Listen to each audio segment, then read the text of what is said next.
taking a while, but it's going to be in a short amount of time, but it's going to be funny because in between those cuts, you're going to be like, oh. So anyway. 1 second. You gonna put the fucking phone down and listen? It's going on YouTube. Story time. No, So, me and my friend Dana are at Swabby's.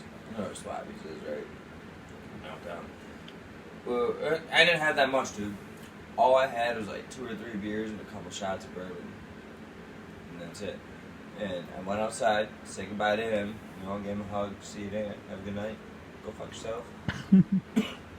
Went back in, slammed my beer, slammed his, and that's the last thing I remember. But I heard from a lot of other people, you know, how to fill in the blanks.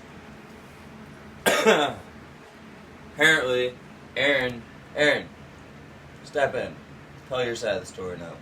Alright, I had a phone call from fucking... Well, actually, no, I was seeing what you were doing, and I remember I messaged Ed at first. Ed told me you were in the hospital. Obviously, I messaged Ed back, but It was like 10:30, 11 o'clock when I said goodbye to him, dude. But, They didn't find me in the hospital at like 2, 3 o'clock in the morning, dude. went and visited him, actually, in the hospital, and he was still fucking out of it. Blacked out, dude. Barely fucking remembers. Blacked out, dude. Someone put something in my drink. He barely fucking remembers what happened, and he's still out of his brain. Now, the thing is we're sitting here talking with the nurses and shit, and they're sitting there asking questions of what drugs he does, shit like that.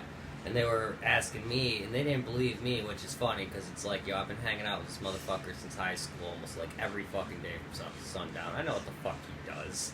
You know, he only smokes and fucking drinks. He don't do nothing else and shit. And they were in there trying to be like, yo, he's on bath salts. We're like, what the fuck?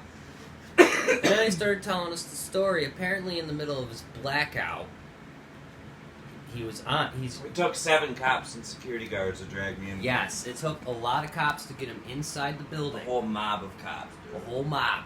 They cuffed him to the fucking bed. I was wilding. He did pass out and sleep because they sedated him for a little bit, but when he woke up, apparently, somehow, one of the nurses walked in to his room in the ER, and somehow he is standing straight up on his fucking feet with a 600-pound fucking hospital bed cuffed to his legs and arms.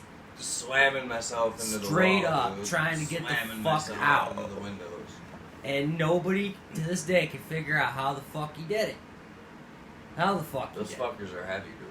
He was conscious for a little bit when I visited, and he told me, he's like, yo, I got an item of interest in my right pocket, which was supposed to be some weed in the fucking bowl, which wasn't in the right pocket. Somebody ganked it, maybe a cop, maybe a security guard, you never know, it could have lost Did I? it. See, I don't even remember any of that, dude. Yeah, you don't remember none of that. Dude, And that's all- actually where I ran into Sean, and Sean was asking about you. Sean's like, yo, is he alright?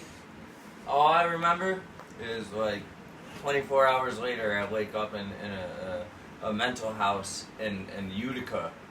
Again, I wake up, I don't know, you know, where the fuck I'm at. I don't know if it's in Utica, but I can tell it's like a mental asylum because, you know, I've been there once or twice.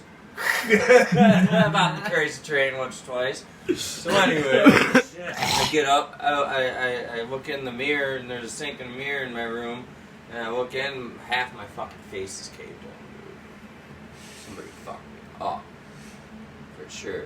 Dude, that you were tripping balls. And knowing me, I probably opened my big fucking mouth during the blackout, either to one of the cops or... Or maybe it was when you were fucking slamming yourself into the wall with the hospital Dude, bag. the cops brought me into the hospital at like 3 o'clock in the morning, 2:30.